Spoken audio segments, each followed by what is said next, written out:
Minsan, iniisip natin na ang buhay ay parang sugal. Swertihan, tsambahan. Pero ang totoo, ang buhay ay hindi basta kung anong dumating. Ang buhay ay serye ng mga desisyon. Araw-araw may mga pinagpipili ang ibinibigay sa atin. Kung paano tayo magre-react, kung paano tayo mamumuhay, kung susuko ba tayo o lalaban.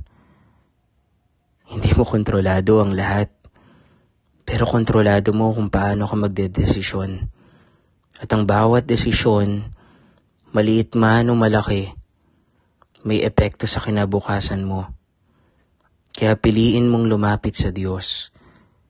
Piliin mong magpakumbaba. Piliin mong magmahal. Dahil sa huli, hindi kapalaran ang humuhubog sa'yo, kundi ang mga pinipili mong hakbang kasama siya.